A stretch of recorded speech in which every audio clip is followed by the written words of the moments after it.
और आरपीसी ने क्या गलती करी है, गलती नहीं गलता किया भाई, क्राइम किया है, खिलवाड़ किया है स्टूडेंट्स के साथ में, उसके बारे में भी मैं आपको बताऊंगा। ठीक है, पहले आप ये जरा देखिएगा। नमस्कार साथियों, स्वागत है आप सभी का। आज के इस टॉपिक में मैं आपके लिए बहुत ही इंपॉर्टेंट टॉपिक आपके लिए लेकर के आया हूँ एग्जाम के पॉइंट ऑफ व्यू से। टॉपिक का टाइटल है मॉडल्स ऑफ टीचिंग, अर्थात शिक्षण के प्रतिमान। इस टॉपिक को हम शुरू करने जा रहे हैं। टॉपिक की शुरुआत में हम इसके मीनिंग की चर्चा करेंगे, फिर कुछ इंपॉर्टेंट डेफिनेशंस जो लगभग पूछी जाती हैं उनको लेंगे, और ऐसे गूढ़ सवाल, ऐसे कॉम्प्लेक्स क्वेश्चंस जो कि अब तक पूछे गए हैं, कहाँ से पूछे गए, कैसे पूछे गए, उनकी भी मैं लास्ट में आपसे चर्चा करूँगा। तो चलिए टॉपिक शुरू करते हैं, मॉडल्स ऑफ टीचिंग। सबसे पहले हम ये जानने की कोशिश करते हैं कि मॉडल्स ऑफ टीचिंग होते क्या हैं, शिक्षण के प्रतिमान या प्रतिरूप क्या होते हैं।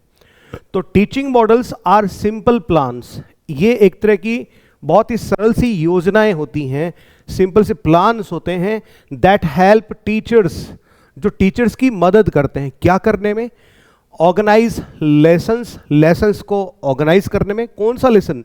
Teaching lesson.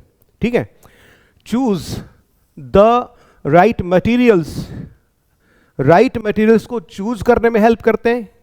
किस चीज के लिए भाई?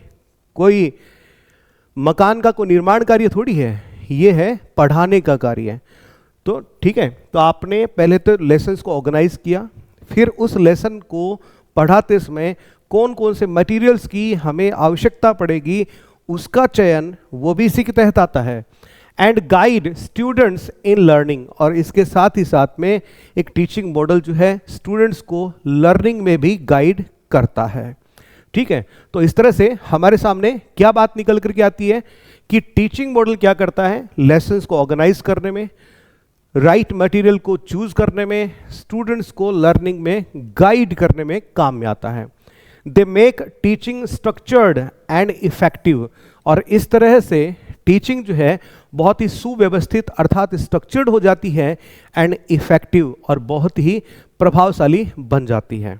ठीक है, फिर आगे और देखिए, a teaching model provides step by step guidelines for teaching and learning. यानी टीचिंग मॉडल जो है वो क्या करता है, टीचिंग और लर्निंग दोनों ही चीजों के लिए आपको स्टेप बाय स्टेप जो है गाइडलाइन जो है आपको देता है। एंश्योरिंग, साथ में इस चीज को सुनिश्चित करता है specific goals are met. Specific goals, इसका मतलब आपके जो स्पेसिफिक ऑब्जेक्टिव्स होते हैं, आप किसी भी चीज को पढ़ाते हैं तो उसके कुछ स्पेसिफिक ऑब्जेक्टिव्स होते हैं जिनको हमें हासिल करना होता है।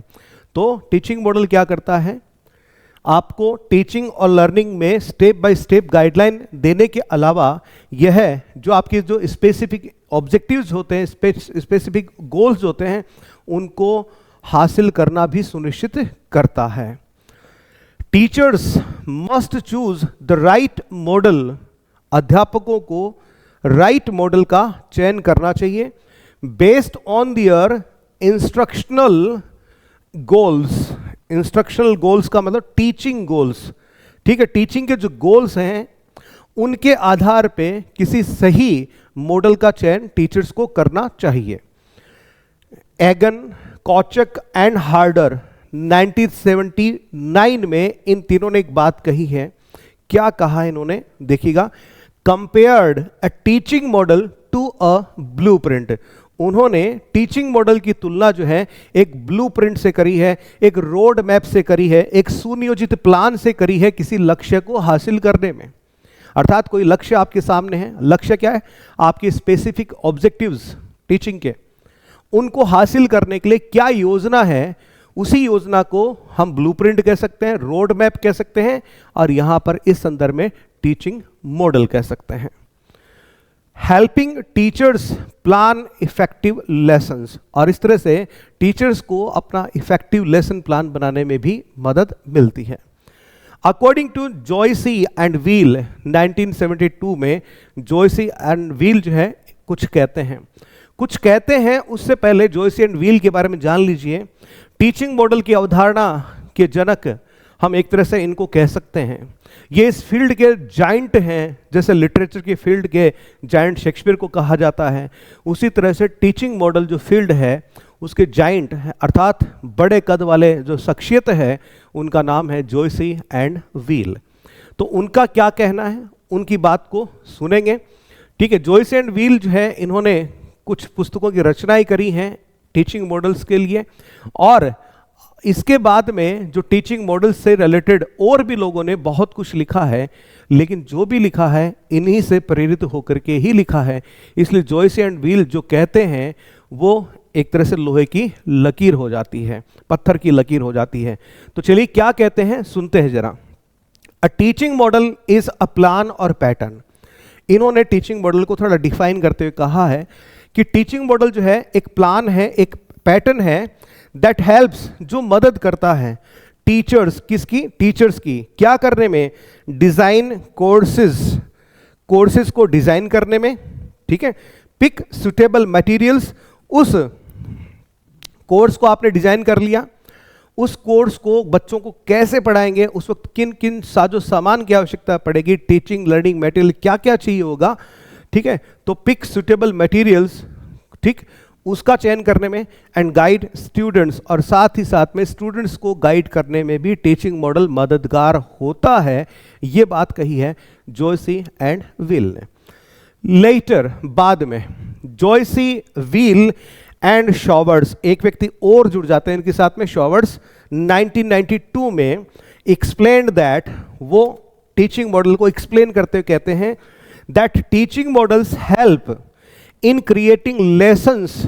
वो कहते हैं टीचिंग लेसन जो है, टीचिंग मॉडल्स जो हैं हेल्प करते हैं, मदद करते हैं, क्या करने में, इन क्रिएटिंग लेसन्स को क्रिएट करने में, किसकी सहायता से, using books, films, computers and other learning tools to improve learning. ठीक है, तो इनके अनुसार टीचिंग मॉडल जो है वो टीचर्स की मदद करते हैं, क्या करने में, लेसन्स को क्रिएट करने में, किसकी मदद से, किताबों की मदद से, फिल्म्स की मदद से, कंप्यूटर्स की मदद से, और अन्य जो लर्निंग टूल्स हैं उनकी मदद से, ताकि लर्निंग को इंप्रूव किया जा सके। ये बात जोयसी, व्हील एंड शॉवर्ड्स ने कही है 1992 में। अब कुछ और भी इसकी कुछ फेमस डेफिनेशन जो है हमारे सामने हैं। इनमें से जोयसी एंड व्हील की एक डेफिनेशन ये रही, 1972 में उन्होंने कहा है, teaching models are just instructional designs. Instructions का मतलब होता है, टीचिंग से ही ले लीजिए आप इसको, ठीक है, कि ये टीचिंग की कुछ डिजाइन्स होती हैं। कि टीचिंग मॉडल क्या है, टीचिंग की डिजाइन, डिजाइन का मतलब प्लान, डिजाइन का मतलब क्या हो गया, प्लान, सिंप्लीफाई कर लेते हैं इसको। They describe the process of specifying and producing particular environmental situations which cause the student to interact in such a way that specific change occurs in his behavior। बहुत इसको सिलसिलेवार तरीके से लेते हैं, धीरे धीरे लेते हैं। उनका कहना है कि टीचिंग मॉडल्स की सहायता से आप स्टूडेंट के लर्निंग के पॉइंट ऑफ व्यू से उनके लिए मददगार माहौल जो है उसको तैयार कर सकते हैं, और इससे स्टूडेंट जो अच्छे से इंटरेक्ट कर पाएगा, और आगे चल करके जो हम विशिष्ट परिवर्तन, स्पेसिफिक चेंज, लर्निंग आउटकम्स, ठीक है, उनको हम हासिल कर पाएंगे, और विद्यार्थी के व्यवहार में हम स्थायी परिवर्तन जो है ला पाएंगे, अर्थात लर्निंग को स्थापित कर पाएंगे। ये कहना है जोयसी एंड व्हील का। फिर व्हील एंड जॉयस 1978 में, अब इससे कोई फर्क नहीं पड़ा अभी, या जोयसी एंड व्हील कर दिया या व्हील एंड जोयसी कर दिया, ठीक है, कहीं ये मत सोचना ये कोई दूसरा कोई जोड़ा आ गया, वो का वही है, ठीक है, सेम ही है। 1978 में कहते हैं कि ए मॉडल ऑफ टीचिंग, अर्थात टीचिंग मॉडल कंसिस्ट ऑफ, कि टीचिंग मॉडल में क्या होता है, वो कहते हैं गाइडलाइंस होती हैं for designing educational activities and environments. पूरी बात इन्होंने कह दी कि टीचिंग मॉडल में आपको क्या मिलता है, टीचिंग मॉडल में होता क्या है, गाइडलाइंस होती है जो एजुकेशनल एक्टिविटीज को डिजाइन करने में, तैयार करने में काम में आती है। एजुकेशनल एक्टिविटीज यानी टीचिंग, कि टीचिंग किस तरह से करवानी है, उसका लेसन प्लान कैसे तैयार होगा, ठीक है, तो उसको प्लान करना, उसको बनाना, उसके लिए गाइडलाइंस इसमें आपको मिलती है। साथ ही साथ में किस तरह का एनवायरनमेंट तैयार किया जाए जिसमें लर्निंग जो है काफी आसान बन जाए, ये भी आपको टीचिंग मॉडल में ही मिलता है। बात किसने कही है? जॉयसी एंड व्हील ने कही है।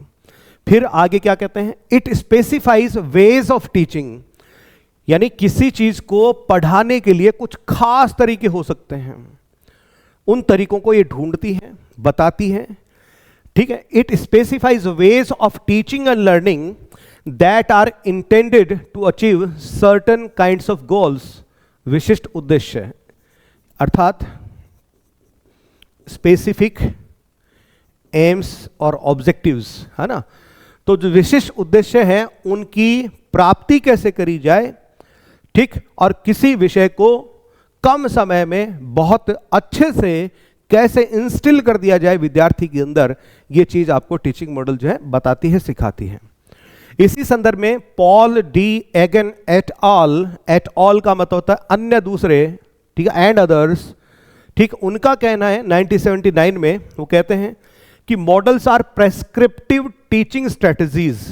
प्रेस्क्रिप्टिव टीचिंग स्ट्रेटजीज का मतलब सुझाई गई टीचिंग स्ट्रेटजीज होती हैं मॉडल्स, टीचिंग मॉडल्स, डिजाइंड, जो बनाए गए हैं टू अकम्प्लिश, यानी हासिल करने के लिए, पर्टिकुलर इंस्ट्रक्शनल गोल्स, अर्थात विशिष्ट उद्देश्य।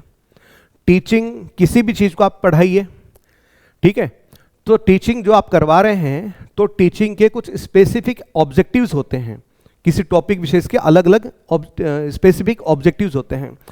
तो इनका मानना है कि उन स्पेसिफिक ऑब्जेक्टिव्स को हासिल करने के लिए जो हम प्लान तैयार करते हैं, ठीक है, वही क्या है? टीचिंग मॉडल्स हैं। ये बात पॉल डी एगन और अन्य दूसरे इनके साथियों ने कही है। अंतिम परिभाषा, जिसमें सारी परिभाषाओं का समावेश है, अन्य जितनी भी अपन ने परिभाषाएं देखी हैं उनमें जो जो शब्दावलियां काम में आई हैं वो लगभग सारे शब्द आपको इसी में मिल जाएंगी। जांगीड़ा एंड अदर्स 1983 में कहते हैं, a model of teaching is a set of interrelated components.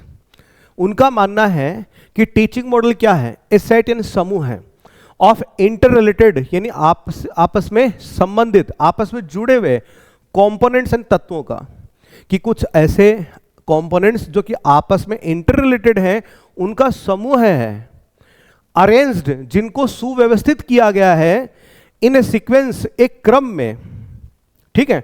अर्थात ये टीचिंग की स्टेप्स के बारे में बात कर रहा है कि पहले आप ये पढ़ाइए, फिर ये, फिर ये, फिर ये, पहले टीचिंग करवाते समय पहले आपको ये काम करना है, फिर ये करना है, ये करना है।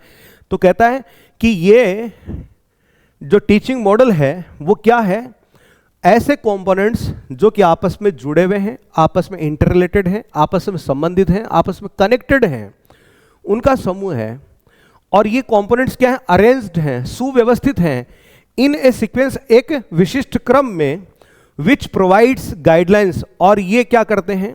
प्रोवाइड्स गाइडलाइंस, हमें गाइडलाइंस उपलब्ध करवाते हैं, टू रियलाइज एंड हासिल करने के लिए स्पेसिफिक गोल, किन्हीं निश्चित, किन्हीं विशिष्ट उद्देश्यों को प्राप्त करने के लिए हमें ये गाइडलाइंस उपलब्ध कराते हैं। कौन? Teaching models. और टीचिंग मॉडल क्या है? ऐसे कंपोनेंट्स जो आपस में जुड़े हुए हैं, संबंधित हैं, उनका सुव्यवस्थित समूह जो है वो टीचिंग मॉडल है। इट हेल्प्स, फिर वो आगे कहते हैं कि इट किसके लिए आ रहा है? टीचिंग मॉडल के लिए आ रहा है। It helps in designing instructional activities यानी टीचिंग एक्टिविटीज, टीचिंग कैसे करवानी है, ठीक है, यानी जो इंस्ट्रक्शनल एक्टिविटीज है वो कैसे संपन्न करवानी है, उसको डिजाइन करने में टीचिंग मॉडल हमारी मदद करता है। एंड एनवायरमेंटल फैसिलिटीज, और किस तरह का माहौल, एक कंड्यूसिव एनवायरमेंट, एक हेल्पफुल एनवायरमेंट जिसमें लर्निंग सबसे बेहतर हो सके, उसको कैसे स्थापित किया जाए, कैसे उस माहौल का निर्माण किया जाए, वो इसमें बताया जाता है। Carrying out of these activities, शिक्षण की क्रियाओं को किस तरह से संपन्न करवाया जाए, एंड रियलाइजेशन एंड हासिल किया जाए of the stipulated objectives and विशिष्ट उद्देश्य, और कैसे उन विशिष्ट उद्देश्यों की प्राप्ति करी जाए, ये सारी चीज जो है टीचिंग मॉडल में समाहित होती है। और ये बात जो है किसने कही है? जोशी एंड व्हील ने नहीं ये कही है, जांगीरा एंड अदर्स ने कही है 1983 में। सारी परिभाषाओं का समावेश जो है हमें इसमें मिल जाता है। तो यहाँ तक हमने ये समझने की कोशिश करी कि टीचिंग मॉडल जो है क्या होता है। सारांश है, हम यूँ कह सकते हैं कि टीचिंग मॉडल क्या है? एक स्पेसिफिक प्लान है किसी किसी स्पेशल टॉपिक को बढ़ाने के लिए आप एक विशिष्ट योजना तैयार करते हैं, लेसन प्लान बनाते हैं, ठीक है। तो वो लेसन प्लान भी क्या है? टीचिंग मॉडल का एक पार्ट है। टीचिंग मॉडल ये आपको सिखाता है, फिर उसको एग्जीक्यूट करना क्लासरूम में, ठीक है। तो उसको कैसे एग्जीक्यूट किया जाएगा? पहले क्या चीज़ होगी? पहले हम टॉपिक अनाउंसमेंट करेंगे, फिर उसकी व्याख्या करेंगे, क्या करेंगे, कौन से मेथड से पढ़ाएंगे, क्या किन किन टूल्स की हमें आवश्यकता होगी, ठीक, और कौन से विशिष्ट उद्देश्यों की प्राप्ति इसमें होगी, कितना इसमें समय लगेगा, कितने रिसोर्सेज कंज्यूम होंगे, ठीक है, ये इकोनॉमिकल रहेगा या एक्सपेंसिव रहेगा। ये सारी चीज़ें जो हैं हमें किससे पता चल जाती हैं? टीचिंग मॉडल से पता चल जाती हैं। यहाँ पर एक बात आपको जरूर याद रखनी है जो आपके एग्जाम के पॉइंट ऑफ व्यू से जुड़ी हुई है, कि आपके जो विशिष्ट उद्देश्य होते हैं, स्पेसिफिक ऑब्जेक्टिव्स होते हैं, उनके आधार पर आपको टीचिंग मॉडल का चयन करना चाहिए। क्योंकि टीचिंग मॉडल ही आपको बताता है कितने रिसोर्सेज लगेंगे, कितना समय लगेगा, कैसे पढ़ाना है और किस तरह से आप सुगमता से अच्छे से अपने स्पेसिफिक ऑब्जेक्टिव्स को हासिल कर लेते हो, ठीक है। अब आगे बढ़ते हैं इसमें। कैरेक्टरिस्टिक्स ऑफ टीचिंग मॉडल्स, ठीक है। यहां पर हम बहुत ही सिंपल तरीके से हम ये जानेंगे कि ये जो हमने परिभाषाएं देखी हैं, उन परिभाषाओं के आधार पे, उन डेफिनेशंस के आधार पे हमारे सामने कौन कौन सी विशेषताएं निकल करके आती हैं टीचिंग मॉडल्स की। तो पहली विशेषता जो है वो ये टीचिंग मॉडल्स क्या है? अपने आप में एक प्लान्ड अप्रोच है। किसके प्रति? शिक्षण के प्रति, टीचिंग के प्रति। तो teaching models are pre planned patterns. ये क्या है? पूर्व नियोजित योजनाएं हैं और स्ट्रेटजीज हैं to ensure effective teaching and learning. Teaching और लर्निंग इफेक्टिव हो सके, इसके लिए जो हम पूर्व योजना बनाते हैं वही क्या है? टीचिंग मॉडल है, अर्थात प्लान्ड अप्रोच है। दूसरा, गोल ओरिएंटेड। अभी मैंने कहा था स्पेसिफिक ऑब्जेक्टिव्स को हासिल करने के लिए एक स्पेसिफिक आपको टीचिंग मॉडल चाहिए, अर्थात गोल को हासिल करने के लिए ही टीचिंग मॉडल बने हैं। इसका मतलब ये पर्पसलेस नहीं है, ये पर्पसफुल है, अर्थात गोल ओरिएंटेड है, ठीक है। फिर तीसरा, गाइडलाइंस फॉर टीचिंग। टीचिंग कैसे करवानी है, पहले क्या होगा, उसके बाद क्या होगा, है ना। तो ये जो गाइडलाइंस है टीचिंग के लिए वो किस में मिलती है? आपको टीचिंग मॉडल में मिलती है। तो दे प्रोवाइड क्लियर स्टेप्स, ये सुस्पष्ट तरीके से में बताते हैं, and control the learning environment to meet the objectives. जो स्पेसिफिक ऑब्जेक्टिव्स हैं उनको हासिल करने के लिए एनवायरनमेंट कैसा हो, लर्निंग किस हद तक होनी चाहिए, इन सारी चीजों को बताया गया है इस गाइडलाइन में, इस टीचिंग मॉडल में। चौथा है स्ट्रक्चर्ड इंस्ट्रक्शन। सुव्यवस्थित निर्देशन इसमें दिया गया है टीचिंग का। Each model is designed for a particular type of lesson और learning situation.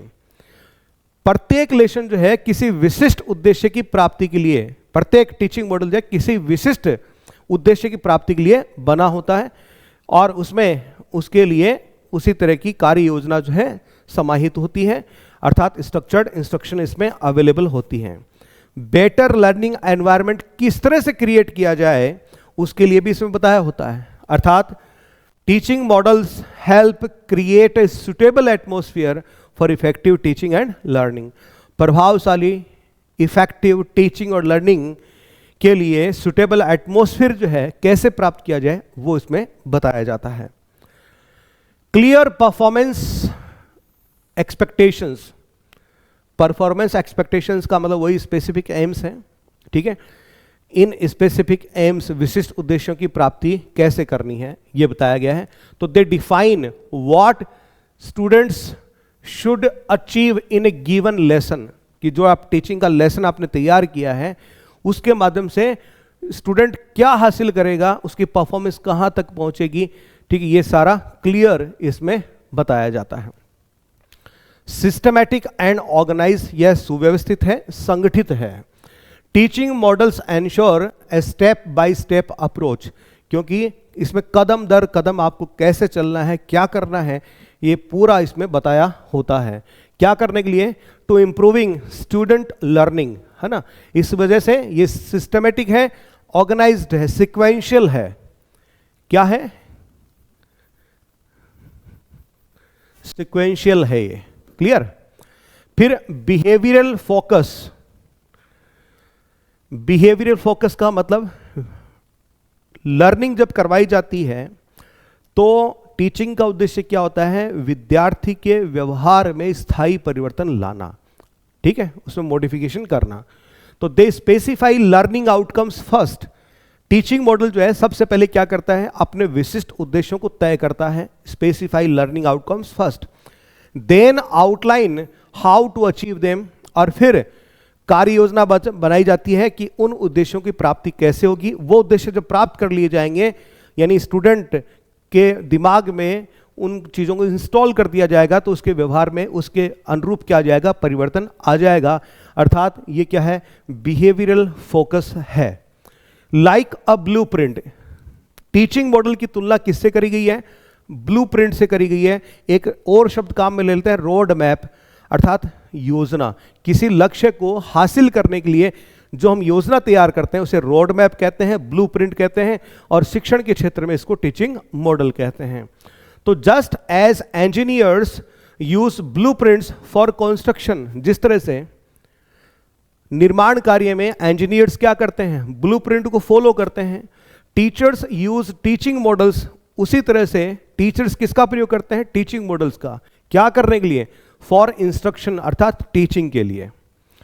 Saves time and resources, क्योंकि सारी चीजें आप पूर्व निर्धारित करते हैं, प्री प्लान्ड करते हैं उनको, तो उसमें वक्त भी और संसाधन भी दोनों का ही क्या होता है? बचत होती है।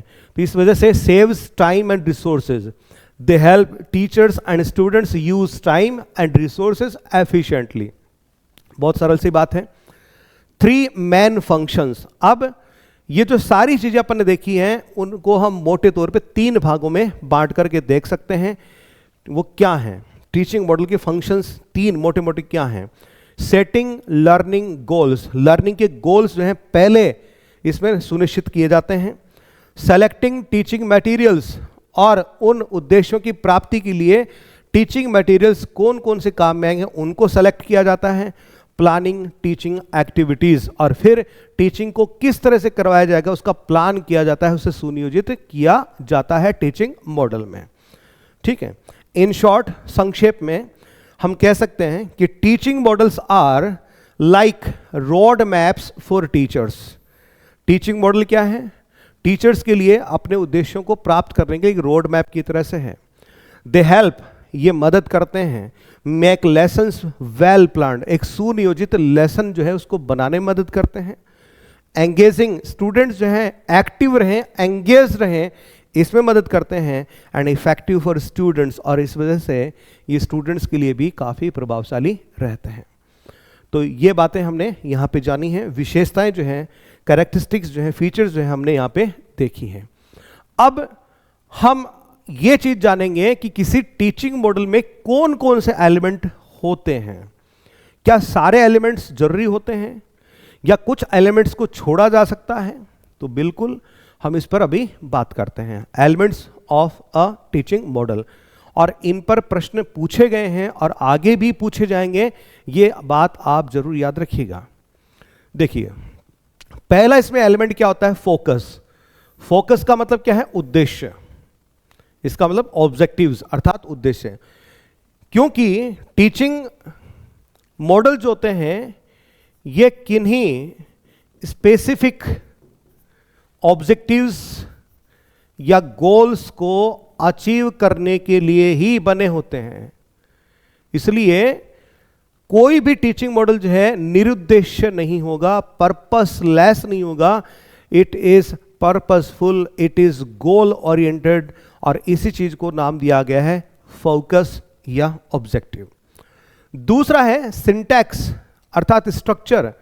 इसमें ये टीचिंग मॉडल में जरूर बताया जाता है कि आपको इंस्ट्रक्शनल स्ट्रैटेजीज जो हैं उनको किस तरह से लागू करना है, टीचिंग जो है किस तरह से होगी, ठीक है, उसको स्ट्रक्चर्ड किया जाता है पहले। प्रिंसिपल ऑफ रिएक्शन, ये 30 नंबर पे जो मैं बिंदु ले रहा हूं इसको एक बॉक्स में बंद कर रहा हूं। उसकी वजह यह है कि कुछ टीचिंग मॉडल्स में प्रिंसिपल ऑफ रिएक्शन जो है उसको छोड़ दिया जाता है। इसी तरह से जो नंबर 6 बिंदु है उसको भी हम एक बॉक्स में बंद कर रहे हैं। इसको भी क्या कर दिया जाता है, कुछ टीचिंग मॉडल्स में स्किप कर दिया जाता है। यानी आपको यदि ये पूछा जाए कि टीचिंग मॉडल में कितने एलिमेंट होते हैं तो आपका जवाब होगा 6। लेकिन ऐसे पूछा जाए कि प्रत्येक टीचिंग मॉडल में पाए जाने वाले एलिमेंट कितने होते हैं तो वो 6 नहीं है, सिर्फ कितने हैं, 4 हैं। ठीक है, कुछ टीचिंग मॉडल्स में नंबर 3 और नंबर 6 को छोड़ दिया जाता है, लेकिन ये जो बाकी के 4 बच जाते हैं, फोकस, सिंटैक्स, सोशल सिस्टम और सपोर्ट सिस्टम, ये सभी के अंदर, हर टीचिंग मॉडल के अंदर आपको दिखाई देते हैं। ये बात याद रखिएगा, कुछ के अंदर 6 हैं और बहुत समय सिर्फ कितने हैं, 4 हैं। तो ये चीज आपको याद रखनी है। तो इसमें अगला बिंदु क्या आता है, चौथा सोशल सिस्टम, 5वां सपोर्ट सिस्टम और 6ठा है इवैल्यूएशन या एप्लीकेशन। ठीक है, तो ये 6 एलिमेंट्स जो हैं टीचिंग मॉडल को आपको देखने को मिलते हैं।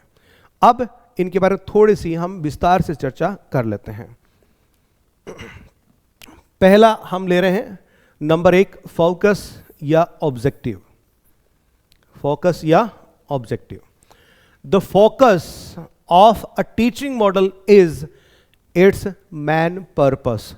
कि टीचिंग मॉडल का फोकस जो जिसकी हम बात कर रहे हैं वो क्या होता है, वो होता है उस टीचिंग मॉडल का पर्पस अर्थात उसका उद्देश्य।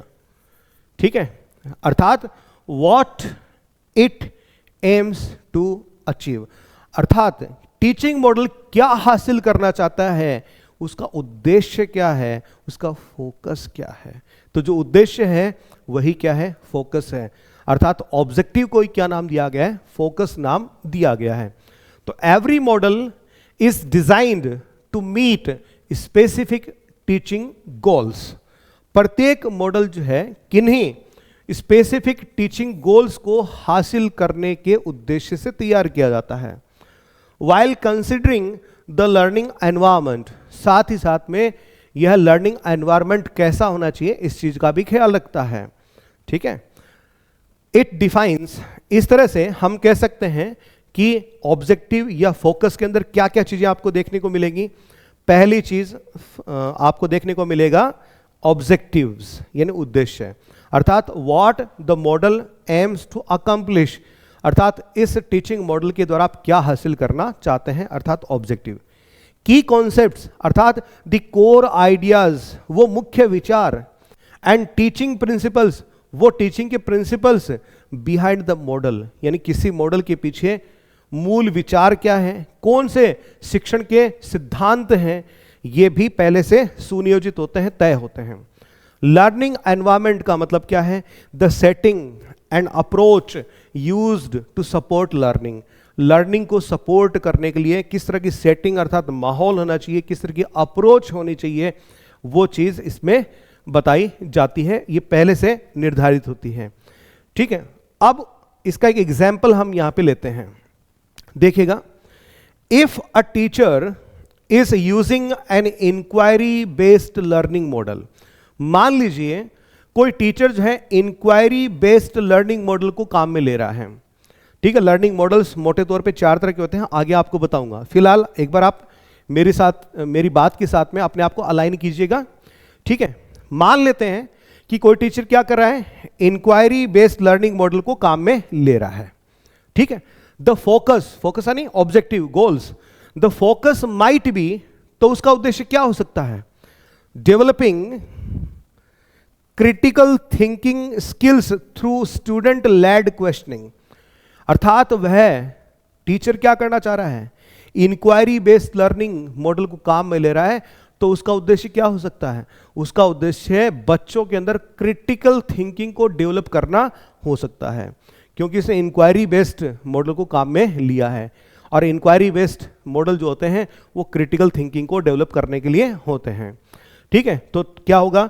The teacher will create an environment where students explore and discover answers on their own. तो टीचर एक ऐसा माहौल तैयार करेगा क्लासरूम में वेयर, जहां पे students explore and discover answers on their own, जहां पर बच्चे जो हैं खुद ही क्या करेंगे? आंसर्स की खोज करेंगे। आंसर्स की खोज करेंगे तो क्या होगा? क्रिटिकल थिंकिंग डेवलप होगी, और इसके लिए मॉडल कौन सा काम में आएगा? इंक्वायरी बेस्ड, अर्थात बच्चे क्या कर रहे हैं? इंक्वायरी कर रहे हैं, खोज कर रहे हैं, एक्सप्लोरेशन कर रहे हैं, डिस्कवरी कर रहे हैं। क्लियर? तो इसका मतलब टीचिंग मॉडल जो है वो विशिष्ट उद्देश्यों से जुड़े होते हैं। ये चीज आप ध्यान रखिएगा, जो पहला मैंने आपको एग्जाम्पल दिया है, इस तरह के परीक्षा में पूछे जाते हैं। यदि कोई विद्यार्थी, इस तरह से सवाल ऐसे पूछा जाएगा, if a student is trying to find the answer at his own, ठीक है, the teacher might be using the teaching model like inquiry based learning model. इस तरह के प्रश्न पूछे जाएंगे, इस तरह के जवाब होंगे। यदि कोई छात्र अपने आप से, ठीक है, उत्तर खोजने का प्रयास कर रहा है, तो अध्यापक के द्वारा किस तरह का टीचिंग मॉडल जो काम में लिया जा रहा होगा, इस तरह से प्रश्न पूछे जाते हैं। ठीक है, पहला बिंदु फोकस हो गया। दूसरे बिंदु पे चलते हैं, सिंटैक्स अर्थात स्ट्रक्चर। सिंटैक्स क्या है? देख लीजिए, step by step process of using a teaching model in the classroom. बस ये एक पंक्ति आप याद रख लेते हैं तो स्ट्रक्चर आपको समझ में आ गया, सिंटैक्स आपको समझ में आ गया। ठीक है, सिंटैक्स अर्थात स्ट्रक्चर का मतलब क्या है? कि टीचिंग मॉडल में स्ट्रक्चराइज किया गया चीजों को, कि पहले आपको ये काम करना है, फिर ये करना है, फिर ये करना है, फिर ये करना है, अर्थात स्टेप बाय स्टेप प्रोसेस है। किसकी? Using a teaching model in the classroom, कि क्लासरूम के अंदर टीचिंग मॉडल को कैसे काम में लेना है। पहले टीचर जाएगा, किताबें रखेगा, ठीक है, फिर बच्चों से कुछ ये पूछेगा, फिर बच्चे ये एक्सपेक्टेड आंसर देंगे, फिर टीचर को ये करना। ये क्या स्टेप्स हैं? ये क्या है? स्टेप्स हैं। फिर टीचर नई जानकारी उन्हें उपलब्ध कराएगा। ये स्टेप्स हैं। ये किस में बताई गई हैं? टीचिंग मॉडल्स में। तो every model has specific phases. Her teaching model के स्पेसिफिक फेजेस होते हैं एंड एक्टिविटीज होती हैं that must be followed in a set of order, जिन्हें फॉलो किया जाना होता है। इस तरह से टीचिंग मॉडल क्या कर रहा है? It guides the teacher. ये टीचर को गाइड कर रहा है, क्या? किस बात के लिए? ऑन हाउ टू स्टार्ट, कि टीचिंग मॉडल को आप क्लासरूम में कैसे फॉलो करोगे, टीचिंग कैसे करवाओगे, शुरू कैसे करोगे, how to start, what to do next, start करने के बाद में फिर क्या करना है, फिर क्या करना है, फिर क्या करना है, and how to conclude the lesson, और लास्ट में लेसन को कंक्लूड कैसे करना है। Ensuring a smooth and effective learning experience, और साथ में लर्निंग जो है, लर्निंग एक्सपीरियंस जो है बच्चों का, वो बहुत ही इफेक्टिव हो, उसको कैसे हासिल करना है। ठीक है, नंबर 1 पे ये काम करना है, नंबर 2 पे ये करना है, ये करना है, ये करना है, शुरू ऐसे करना है, फिर ये कदम उठाना है, ठीक है, फिर कॉन्क्लूड ऐसे करना है, इतने समय में करना है, इन परिस्थितियों में करना है, ऐसा माहौल तैयार करना है। Each and everything is predecided, is preplanned in a teaching model. Clear? Example देखिएगा, उदाहरण।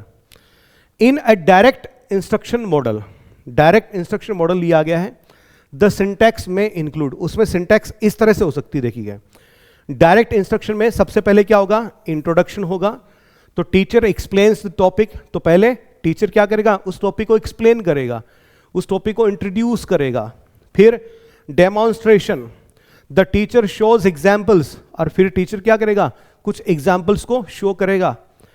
गाइडेड प्रैक्टिस, फिर students practice with teacher support, और फिर टीचर के साये में, टीचर की हेल्प से स्टूडेंट जो है किन्हीं चीज़ों की प्रैक्टिस करेंगे जो टीचर के द्वारा बताई जाएंगी। फिर इंडिपेंडेंट प्रैक्टिस, फिर एक बार जब टीचर के निर्देशन में बच्चे काम कर चुके होंगे तो फिर वो उनको फ्री हैंड छोड़ दिया जाएगा। Students complete task on their own, फिर अपने आप से टास्क को कंप्लीट करेंगे। रिव्यू, ठीक है, और अंत में फिर क्या होगा, टीचर चेक्स अंडरस्टैंडिंग, और टीचर फिर जांचेगा परखेगा कि इनकी अंडरस्टैंडिंग जो है कितनी हुई है, और इस तरह से अपने जो प्री प्लान्ड, अपेक्षित, डिजायर्ड जो स्पेसिफिक गोल्स हैं उनको हासिल करेगा।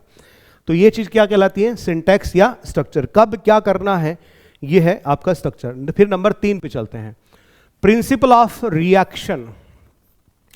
This element guides the teacher. ये एलिमेंट जो है टीचर को गाइड करता है क्या करने में, how to respond to students actions and learning progress while using a teaching model.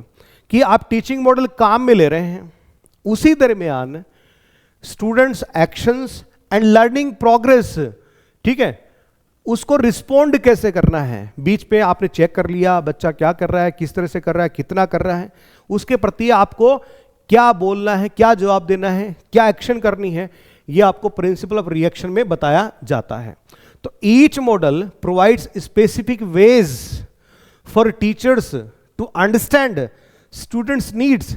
इसमें स्टूडेंट जो है उसकी आवश्यकता क्या है आपने बता तो दिया, आप शुरुआत में गए, टॉपिक को इंट्रोड्यूस कर दिया, बच्चे को बता दिया, बच्चे को, कुछ बच्चों को पूरा समझ में आ गया, किसी को नहीं आया, तो अब टीचर को क्या करना है, ठीक है, ये बताया जाता है इसमें। तो इसमें यह भी बताया जाता है कि स्टूडेंट्स की नीड्स क्या है, उनकी जरूरत क्या है, उसको टीचर समझेगा, रिएक्ट अप्रोप्रिएटली, फिर उसी के अनुसार रिएक्ट करेगा, and adjust teaching methods to support learning effectively, और उन स्टूडेंट्स को इफेक्टिवली चीजें समझ में आ जाए उसके लिए अपने टीचिंग मेथड को भी थोड़ा बहुत एडजस्ट कर लेगा। हो सकता है टीचर थोड़ा बड़ा तेज गति से जा रहा था, पढ़ा रहा था, ठीक है, कुछ एक को समझ में आ गया, लेकिन फिर टीचर ने बीच में ही लेसन जो चल रहा था, टीचिंग मॉडल को अप्लाई कर रखा था, उसी के बीच में चेक कर लिया कि कुछ बच्चों को नहीं समझ में आ रहा, तो फिर से एडजस्ट क्या किया, एडजस्टमेंट ये किया, उसने अपनी रफ्तार को थोड़ा धीमे किया, ठीक है। तो इसी को हम कहते हैं प्रिंसिपल ऑफ रिएक्शन। एग्जाम्पल देखिए, इन ए कोलैबोरेटिव लर्निंग मॉडल, कौन सा मॉडल है, कोलैबोरेटिव लर्निंग मॉडल है। If students struggle with group discussions, मान लीजिए स्टूडेंट्स का ग्रुप डिस्कशन चल रहा है, कोलैबोरेटिव टीचिंग चल रही है, ठीक है, तो students struggle with group discussions, students को दिक्कत आ रही है ग्रुप डिस्कशन में। अब टीचिंग मॉडल आपने अप्लाई कर रखा है, कौन सा, कोलैबोरेटिव वाला, आपसी सहयोग का, तो इसमें ग्रुप डिस्कशन चल रहा है, कुछ बच्चों को समझ में नहीं आ रहा, the teacher can provide hints to help them think critically rather than just giving answers. तो टीचर क्या करेगा, उनके बीच में घुस गया, घुसने के बाद में ऐसा नहीं कि वो उनको आंसर बता देगा, नहीं, केवल हिंट देगा, और उस हिंट को पकड़ करके स्टूडेंट जो है क्रिटिकल थिंकिंग जो है उसको डेवलप कर लेंगे। क्लियर। तो ये होता है प्रिंसिपल ऑफ रिएक्शन, अर्थात टीचिंग मॉडल जब चल रहा है उसी के दरमियान स्टूडेंट्स की नीड्स को अंडरस्टैंड करके, समझ के अप्रोप्रिएटली रिएक्ट करना प्रिंसिपल ऑफ रिएक्शन कहलाता है। नंबर 4 पे चलते हैं, और ये है आपका सोशल सिस्टम, ठीक है, नंबर 4 है सोशल सिस्टम। अच्छा, नंबर 3 के बारे में मैंने आपको पहले ही बताया था कि ये कुछ टीचिंग मॉडल्स में आपको नहीं भी मिलता है, तो कोई बहुत बड़ी बात नहीं होगी। नंबर 4 है सोशल सिस्टम, जिसको हम टीचर स्टूडेंट रिलेशनशिप भी कह सकते हैं। क्या है समझिएगा, दिस एलिमेंट, कौन सा, ये जो सोशल सिस्टम है, defines how teachers and students interact in the classroom, कि टीचर और स्टूडेंट जो किस तरह से इंटरैक्ट करते हैं आपस में क्लासरूम में, उसके बारे में बात करता है, ठीक है, कि स्टूडेंट की भूमिका क्या होगी, टीचर की भूमिका क्या होगी, अर्थात उनके रोल्स को, उनकी रिस्पॉन्सिबिलिटीज को, ठीक है, उनकी एक्सपेक्टेशंस क्या है लर्निंग प्रोसेस के दरमियान, इन सब को डिफाइन करने का काम करता है। तो it explains their roles, responsibilities and expectations during the learning process. Learning process के दरमियान टीचर्स और स्टूडेंट्स के क्या रोल्स हैं, उनकी क्या रिस्पॉन्सिबिलिटीज हैं, क्या एक्सपेक्टेशंस उनसे रखी जाती है, ये डिसाइड करेगा, डिफाइन करेगा सोशल सिस्टम। जैसे इन सम मॉडल्स, किन्हीं मॉडल्स में the teacher leads the lesson, teacher जो है लेसन को क्या करता है, लीड करता है लेक्चर मेथड में, ठीक है। उसमें क्या करेगा, टीचर लीड करेगा, तो उसमें टीचर की भूमिका पहले से डिसाइडेड है, स्टूडेंट पैसे लिसनर रहेगा पहले से डिसाइडेड है। इन अदर्स कुछ टीचिंग मॉडल्स ऐसे होते हैं जहां पर students play a more active role, जहां पर स्टूडेंट का रोल जो कुछ ज्यादा ही एक्टिव होता है, आइदर इंडिविजुअली और इन ग्रुप्स, इंडिविजुअली भी हो सकता है और पूरा पूरा स्टूडेंट का समूह भी एक्टिव हो सकता है। The teachers level of control and authority varies यानी भिन्न भिन्न होना, डिपेंडिंग ऑन द मॉडल। ये बताते हैं कि मॉडल के आधार पे ये तय होगा कि टीचर्स लेवल ऑफ कंट्रोल और अथॉरिटी, कि क्लासरूम में टीचर का जो अथॉरिटी है वो कितनी होगी, उसका पार्टिसिपेशन कितना होगा, टीचर ज्यादा लीड करेगा या कम एक्टिव रहेगा, टीचर ऑथोरिटेटिव होगा या मात्र एक फैसिलिटेटर होगा, स्टूडेंट जो है वो एक्टिव रहेगा या पैसिव लिसनर बन के रहेगा। ये सारी चीजें इसमें डिसाइड होती हैं। फिर the way student behaviour is encouraged and rewarded also differs in each model. प्रत्येक मॉडल में कि स्टूडेंट का व्यवहार जो है उसको प्रोत्साहित और पुरस्कृत किया जाना है या नहीं किया जाना, या कम किया जाना है या ज्यादा किया जाना है, ये भी डिसाइड किस में होगा, सोशल सिस्टम में होगा। उदाहरण देखिएगा, in a student centred learning model, learning model कौन सा लिया गया है, स्टूडेंट सेंटर्ड लर्निंग मॉडल लिया गया है, अर्थात छात्र केंद्रित शिक्षण प्रतिमान लिया गया है। The teacher acts as a facilitator, तो उसमें अब चूंकि स्टूडेंट जो है वो केंद्र में है, इसलिए टीचर जो है किसकी भूमिका में आएगा, फैसिलिटेटर में, रादर देन ए लेक्चरर। वहां पर वो लेक्चरर नहीं बनेगा बल्कि क्या बनेगा, फैसिलिटेटर बनेगा। Students work in groups, student क्या करेंगे, ग्रुप्स में वर्क करेंगे, शेयर आइडियाज, एक दूसरे को सपोर्ट करने के लिए आइडियाज को शेयर करेंगे, and take charge of their own learning, और खुद अपने आप से लर्निंग जो है करेंगे, इस तरह से लर्निंग का चार्ज खुद लेंगे। इन कंट्रास्ट, इसके विपरीत ट्रेडिशनल लेक्चर मॉडल जो होता है टीचिंग का, ठीक है, the teacher has more control, teacher का कंट्रोल उसमें ज्यादा रहता है। क्यों, क्योंकि टीचर सिर्फ लेक्चर डिलीवर करता है और वहां पर स्टूडेंट जो है एक पैसिव लिसनर बन के रहता है, ठीक है। तो teacher has more control and students listen and take notes, student सिर्फ सुनेगा और नोट्स जो है अपने लिखेगा। तो समझ आ गया है, ये सोशल सिस्टम कहलाता है। फिर नंबर 5 है सपोर्ट सिस्टम। बड़ा आसान है। सपोर्ट सिस्टम क्या है, the support system includes extra resources needed for effective teaching and learning beyond regular classroom tools, यानी नियमित रूप से कक्ष में जो आपके टीचिंग लर्निंग मटेरियल्स होते हैं, जैसे बोर्ड हो गया, चौक हो गया, डस्टर हो गया, इत्यादि इत्यादि, ये जो नियमित रूप से काम में आते हैं, इनके अलावा किन रिसोर्सेज की आवश्यकता जो है इफेक्टिव टीचिंग या इफेक्टिव लर्निंग के लिए होगी, ठीक है, क्लासरूम में, ठीक, वो चीज जो है आपके सपोर्ट सिस्टम में आती है। अर्थात टीचिंग मॉडल को सपोर्ट करने के लिए जो चीजें पहले से अवेलेबल हैं, उनके अलावा जो एक्स्ट्रा रिसोर्सेज काम में आएंगे, उनका जिक्र जो है वो सपोर्ट सिस्टम में होता है, ठीक है। जैसे टीचिंग एड्स भी इसी का भाग है, जैसे वीडियोज है, चार्ट्स है, मॉडल्स हैं। टेक्नोलॉजी भी आपके सपोर्ट सिस्टम का ही अंग है।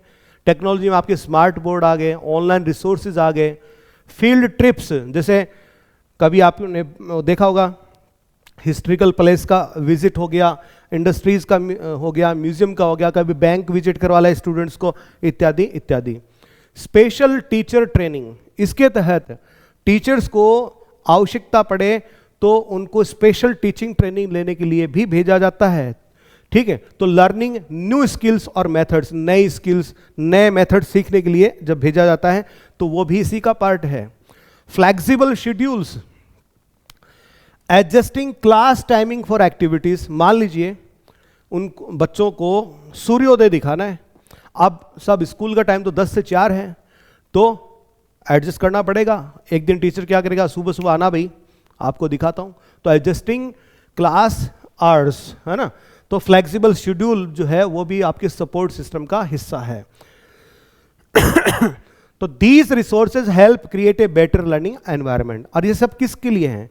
बेटर लर्निंग एनवायरनमेंट को क्रिएट करने के लिए, इफेक्टिव टीचिंग, इफेक्टिव लर्निंग के लिए है। एग्जाम्पल देखिएगा, in a multimedia learning model, model कौन सा लिया है? मल्टीमीडिया लर्निंग मॉडल लिया गया है।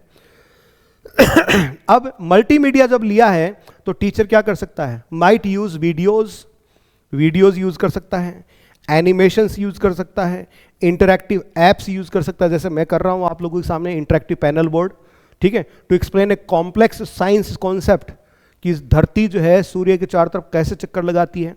अब सर ने इस तरह का बोर्ड लिया जैसे मैंने ले रखा है, और उसमें वीडियो प्ले कर दिया उसमें कि किस तरह से धरती जो है सूर्य का चक्कर लगा रही है, उसमें सूर्य भी दिखाया गया है, धरती भी दिखाई गई है, और कैसे चक्कर लगाया जाता है, each and everything is explained, है ना। तो मल्टीमीडिया लर्निंग मॉडल में वीडियो है, एनिमेशन है, इंटरैक्टिव ऐप है, इनको काम में लिया जाता है, ठीक है। In a field based learning model, जैसे फील्ड बेस्ड लर्निंग मॉडल हो गया, तो उसमें किसी हिस्ट्रिकल स्थान जो है, हिस्ट्रिकल प्लेस जो है, साइट जो है, उसको कभी घुमाने के लिए लेके गए बच्चों को, क्लियर।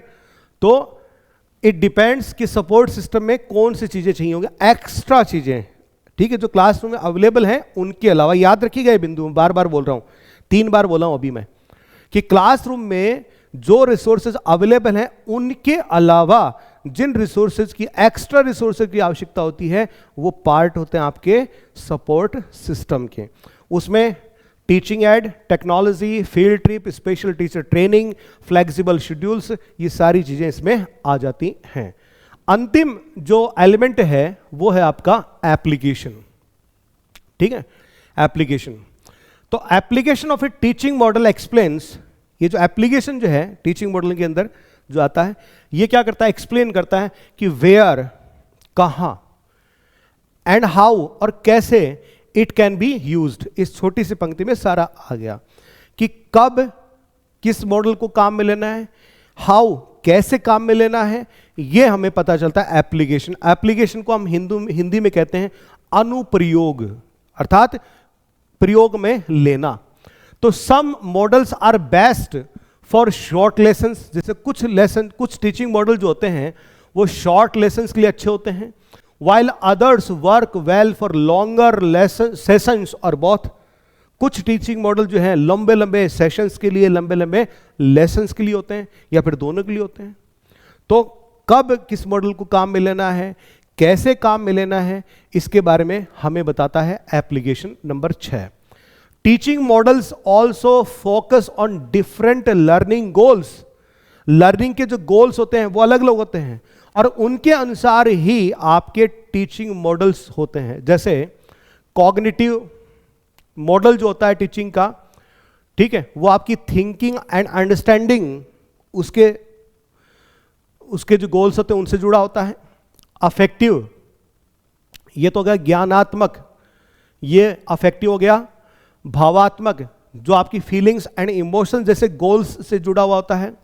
कॉग्निटिव, इसमें साइकोमोटर लर्निंग होती है, ठीक, अर्थात जो शरीर जो क्रिया करता है, दौड़ना, भागना, स्विमिंग करना, है ना, अर्थात प्रैक्टिकल स्किल्स एंड एक्शंस, ऐसे जो गोल्स होते हैं उनको हासिल करने के लिए जो टीचिंग मॉडल्स होते हैं वो कॉग्निटिव वाली श्रेणी में आते हैं, ठीक है। तो ईच मॉडल इज सुइटेड यानी उपयुक्त फॉर स्पेसिफिक टीचिंग सिचुएशंस। याद रखिएगा, प्रत्येक टीचिंग मॉडल जो है किन्हीं स्पेसिफिक टीचिंग सिचुएशंस या ऑब्जेक्टिव्स के लिए बना होता है, and requires the right environment, और इसको हासिल करने के लिए राइट एनवायरनमेंट की, स्पेसिफिक ऑब्जेक्टिव्स को हासिल करने के लिए राइट एनवायरनमेंट की भी आवश्यकता पड़ती है। This element helps assess it's effectiveness and adaptability in different context. और ये एलिमेंट जो है एप्लीकेशन वाला, ठीक है, ये हमारी मदद करता है असेस करने में, ये आंकने में कि इट्स इफेक्टिवनेस, कि मॉडल कितना प्रभावशाली होगा, एंड अडेप्टेबिलिटी इसकी कितनी रहेगी अलग अलग कॉन्टेक्स्ट में। ये सारी बातें एप्लीकेशन से हमें पता चलती हैं। तो ये आपके 6 एलिमेंट जो हैं आपके यहां पर हो जाते हैं। अब एग्जाम्पल ले लेते हैं इसका टीचिंग एप्लीकेशन वाले एलिमेंट का। कौन से एलिमेंट का? एप्लीकेशन वाले का। इसमें मैंने आपको 3 पक्ष बताए थे, 3 तरह के गोल्स बताए थे। तो पहला कॉग्निटिव था, ठीक है, यानी थिंकिंग एंड अंडरस्टैंडिंग से जुड़ा हुआ। तो इससे जुड़ा हुआ देखिएगा, ये परीक्षा में काम का भी है, कॉन्सेप्ट अटेनमेंट मॉडल। मान लीजिए आप किसका यूज कर रहे हैं? Concept attainment model. तो ये किससे जुड़ा? थिंकिंग से और अंडरस्टैंडिंग से, यानी कॉग्निटिव गोल्स से जुड़ा हुआ है। तो a concept attainment model is useful for subjects like math and science. Math और साइंस जहां पर कॉन्सेप्ट को समझना जरूरी होता है, अर्थात थिंकिंग और अंडरस्टैंडिंग ज्ञानात्मक पक्ष से जुड़ा हुआ है। For example, a teacher can use this model to help students identify the properties of geometric shapes by providing examples and non examples. ठीक है, जियोमेट्रिक जो शेप्स होती हैं उनकी प्रॉपर्टीज को आइडेंटिफाई कैसे किया जाए, ठीक है, इसके लिए आपको ज्ञानात्मक पक्ष देखना पड़ेगा, उसको सबल बनाना पड़ेगा। इसके लिए आपको कॉग्निटिव गोल्स को आगे रखते हुए जो टीचिंग मॉडल्स आते हैं उनका चयन करना पड़ेगा, जैसे कि कॉन्सेप्ट अटेनमेंट मॉडल है। फिर अफेक्टिव भावात्मक पक्ष के लिए जैसे रोल प्लेइंग मॉडल आप काम में ले सकते हैं, ठीक है, works well in subjects like literature और सोशल स्टडीज, ठीक है, सामाजिक अध्ययन है, साहित्य है, उसे रोल प्ले मॉडल जो है वो आपके भावात्मक पक्ष से जुड़े उद्देश्यों की प्राप्ति के लिए अच्छा है। फॉर इंस्टेंस, उदाहरण के लिए, स्टूडेंट्स में act out historical events to develop empathy and deeper understanding of different perspectives. ठीक है, हिस्टोरिकल इवेंट्स को आप ड्रामेटाइज कर सकते हैं।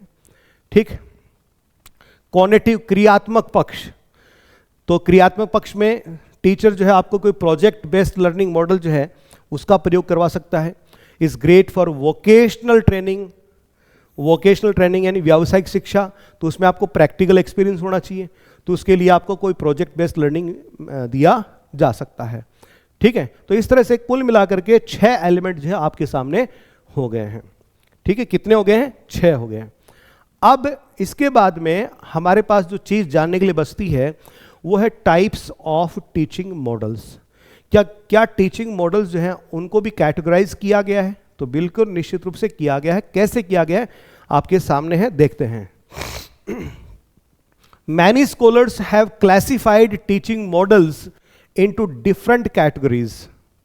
बहुत सारे स्कॉलर्स आए हैं, उन्होंने अलग अलग कैटेगरीज में टीचिंग मॉडल्स को वर्गीकृत किया है। जैसे Hilgard and Bower 1977, Patterson 1977, De Cecco and Crawford इन्होंने भी 1977, जॉयसी एंड व्हील 1980, ठीक है, इन्होंने भी किया है। अमंग दीज, इन सब के बीच में the classification by Joyce and Weil is widely recognise, कि बहुत सारों ने प्रयास किया है, लेकिन जो सबसे चर्चित और जो जिसको सबसे ज्यादा सम्मान मिला है वो है जॉयसी एंड व्हील को। They grouped teaching models into 4 main categories. इन्होंने 4 मुख्य भागों में इनको बांटा है, based on educational goals and teaching methods. और इनका आधार क्या है? जो एजुकेशनल गोल्स हैं वो और टीचिंग मेथड्स, ठीक है, इनके आधार पे इनको 4 मोटे मोटे भागों में बांटा गया है। पहला है इंफॉर्मेशन प्रोसेसिंग मॉडल्स, जो आपके सिलेबस में दे रखा है भाई, ठीक है। अब इंफॉर्मेशन प्रोसेसिंग मॉडल क्या करता है? Focus on developing thinking, problem solving and understanding, अर्थात कॉग्निटिव अप्रोच ऑफ लर्निंग। तो आप मोटे तौर पे यूं भी कह सकते हैं कि आपके सिलेबस में कॉग्निटिव अप्रोच ऑफ लर्निंग से जुड़े हुए टीचिंग मॉडल्स दे रखे हैं। कौन कौन से दे रखे हैं उनकी मैं अभी विस्तार से चर्चा करूंगा, और आरपीएससी ने सिलेबस में क्या गलती करी है वो भी मैं आपको बताऊंगा और साबित भी करूंगा उसको, ठीक है। उसका खामियाजा किस तरह से विद्यार्थियों को भुगतना पड़ता है वो आपको समझ में आ जाएगा वहां पे जब मैं सिलेबस के बारे में बात करूंगा, ठीक है। तो कॉग्निटिव अप्रोच ऑफ लर्निंग किस पर फोकस करता है? थिंकिंग, क्रिटिकल थिंकिंग, ठीक है, प्रॉब्लम सॉल्विंग और अंडरस्टैंडिंग पे करता है। ये पहला हो गया। फिर दूसरा है पर्सनल डेवलपमेंट मॉडल्स। तो पर्सनल डेवलपमेंट में क्या आता है? इमोशनल ग्रोथ, तो ये सपोर्ट करेगा इमोशनल ग्रोथ को। क्रिएटिविटी, ये पर्सनल है। एंड सेल्फ अवेयरनेस, ऐसे उद्देश्यों के लिए ये बने हैं। तो उसमें आपकी इसमें भी क्या है? कॉग्निटिव अप्रोच ऑफ लर्निंग शामिल है। ठीक है, इसमें भी क्या शामिल है? जब आप इमोशनल ग्रोथ करते हैं, क्रिएटिविटी, सेल्फ अवेयरनेस की बात करते हैं, तब आप किसकी बात कर रहे होते हैं? कॉग्निटिव एस्पेक्ट की बात कर रहे, ज्ञानात्मक पक्ष की बात कर रहे होते हैं। ठीक है, क्योंकि ज्ञान के माध्यम से आप इमोशनल ग्रोथ करते हैं, क्रिएटिविटी भी तभी आती है, सेल्फ अवेयरनेस भी तभी होती है। फिर नंबर 3 है सोशल इंटरेक्शन मॉडल्स। तो सोशल इंटरेक्शन मॉडल क्या करता है? ये टीम वर्क को एम्फेसाइज करता है, कम्युनिकेशन को एम्फेसाइज करता है, जो सोशल स्किल्स हैं इनको एम्फेसाइज करता है। अर्थात ये कॉन्स्ट्रक्टिविस्ट अप्रोच ऑफ लर्निंग जो है उससे जुड़ा हुआ है। फिर नंबर 4 पे आता है बिहेवियर मॉडिफिकेशन मॉडल, अर्थात व्यवहार में परिवर्तन करने वाले मॉडल। एम, इनका उद्देश्य होता है to shape student behaviour through reinforcement and conditioning. Conditioning यानी अनुकूलन, और रीइंफोर्समेंट यानी पुनर्बलन, इनके माध्यम से स्टूडेंट के व्यवहार में परिवर्तन लाना। तो यह आपका बिहेवियरिस्टिक अप्रोच ऑफ लर्निंग। ठीक है, लर्निंग जो है मोटे तौर पे 3 तरह की होती है, आपको पता है। पुराने सिलेबस में तो खैर ये दे भी रखा था। 3 तरह की अप्रोच है लर्निंग की। ठीक है, व्यवहारवादी हो गई, और ये आपकी सामाजिकता से जुड़ी हुई कॉन्स्ट्रक्टिविस्ट अप्रोच होगी, और ज्ञानात्मक पक्ष से जुड़ी कॉग्निटिव अप्रोच होगी। ये 3 तरह के थ्योरी पहले वाले सिलेबस में हुआ करती थी। तो उन्हीं से देखिए आपके टीचिंग मॉडल जो है जुड़े हुए हैं। क्यों? क्योंकि कुछ स्पेसिफिक एम्स जो हैं उनको हासिल करने के लिए ही बने हैं, इसलिए। तो यहाँ पर भी इनका जिक्र खैर हो ही गया इनडायरेक्टली। अब मैं एक मोटी स्लाइड के माध्यम से इनको आपके सामने यहाँ पे ले रहा हूँ। ठीक है, तो इसमें क्या क्या रहेगा वो भी मैं आपको बताता हूँ इसमें। तो इसमें आपके मोटे तौर पे जो मॉडल्स जिनकी अभी मैं चर्चा कर रहा था, अब इनको थोड़ा और विस्तार से देखेंगे। और आरपीसी ने क्या गलती करी है, गलती नहीं गलता किया भाई, क्राइम किया है, खिलवाड़ किया है स्टूडेंट्स के साथ में, उसके बारे में भी मैं आपको बताऊंगा। ठीक है, पहले आप ये जरा देखिएगा, इंफॉर्मेशन प्रोसेसिंग मॉडल। ठीक है, इंफॉर्मेशन प्रोसेसिंग मॉडल्स किससे जुड़े हुए हैं? ये आपके कॉग्निटिव लर्निंग से जुड़े हुए हैं। Number 1 personal development models cognitive learning से ही जुड़े हुए हैं। नंबर 2 सोशल इंटरेक्शन मॉडल्स, ये कॉन्स्ट्रक्टिविस्ट लर्निंग अप्रोच से जुड़े हुए हैं। और नंबर 4 पे है बिहेवियर मॉडिफिकेशन मॉडल्स, अर्थात बिहेवियरिस्टिक अप्रोच ऑफ लर्निंग से जुड़े हुए हैं। ठीक है, इनमें देखिएगा आपको नाम जो है वो लगभग सबके आपको पढ़ने हैं, सबके नाम आपको याद रखने हैं। ठीक है, क्यों रखने हैं वो अब अभी आपको बताऊंगा। ठीक है, हमारे सिलेबस में क्या क्या दे रखा है पहले हम उस पर एक नज़र दौड़ाएंगे। देखिएगा सिलेबस में क्या दिया गया है वो जरा देखते हैं। ठीक, यहां नज़र दौड़ाते हैं एक बार। ये देखिएगा टीचिंग मॉडल्स, हेडिंग क्या डाली है इसमें? Teaching models. क्लियर है? ठीक है, अब टीचिंग मॉडल्स कौन कौन से में दिए हैं ये देखिए। मोटी जो हेडिंग है वो क्या है? टीचिंग मॉडल्स, ये मैन हेडिंग है। चलिए मैं इसको यहां बॉक्स में बंद कर देता हूं ताकि आपको अलग से दिखाई पड़े। ठीक है, अब आरपीएस ने क्या किया उस पर भी हम बात करेंगे। अब देखिए मॉडल्स आप काउंट करेंगे। एडवांस ऑर्गेनाइजर 1 हो गया, कॉन्सेप्ट अटेनमेंट मॉडल नंबर 2 हो गया। फिर इंफॉर्मेशन प्रोसेसिंग, देखिएगा इंफॉर्मेशन, इसको मैं यूं कर देता हूं, इंफॉर्मेशन प्रोसेसिंग मॉडल नंबर 3 हो गया आरपीसी के अकॉर्डिंग। फिर इंक्वायरी ट्रेनिंग, ये नंबर 4 हो गया। यानी टीचिंग मॉडल, और इसमें कितने मॉडल आपसे पूछे हैं? 4 पूछे जी।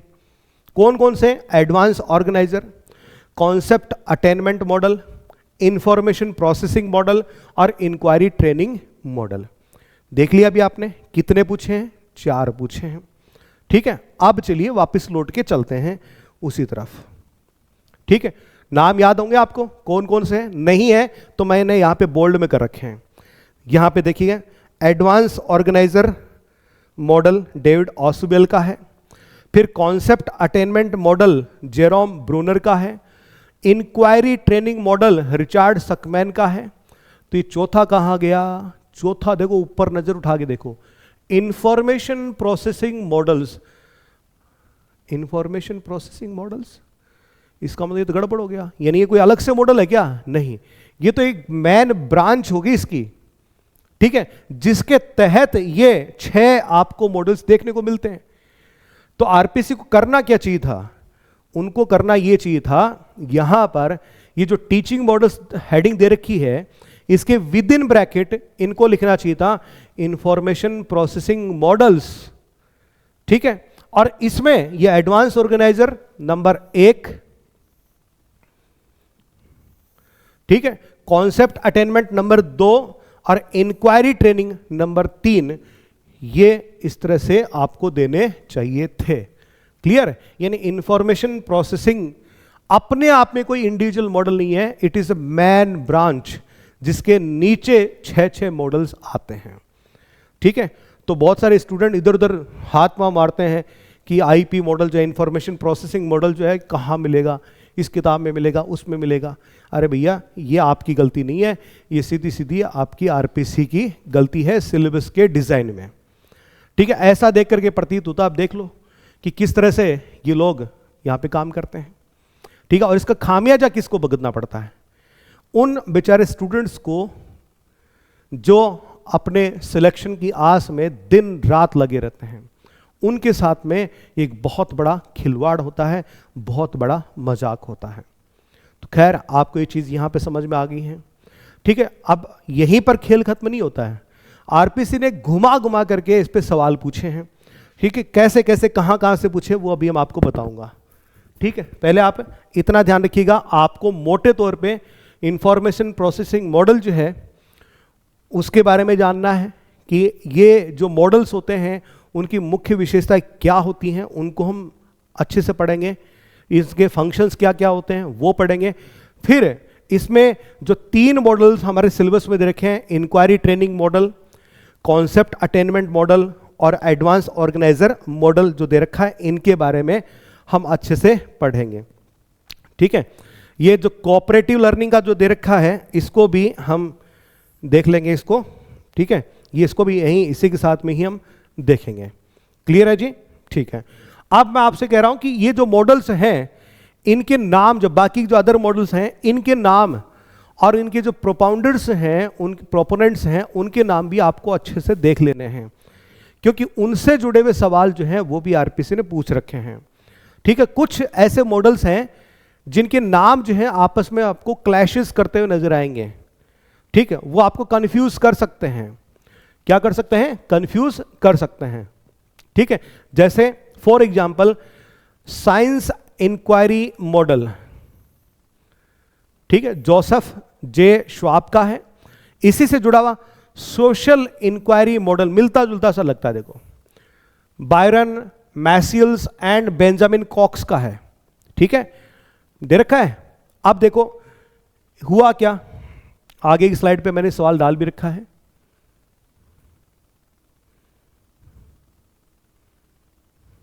ये देखो सवाल नंबर ये 4 देखो जो मैंने यहां पे लिया है, ये 2014 के पॉलिटिकल साइंस के पेपर में सवाल पूछा गया था। कि सवाल क्या था? Social inquiry model of teaching was given by, ठीक है। सोशल इंक्वायरी मॉडल जो है टीचिंग का किसने दिया था? ये रहा जवाब, ये लीजिए, मैसियलस एंड कॉक्स।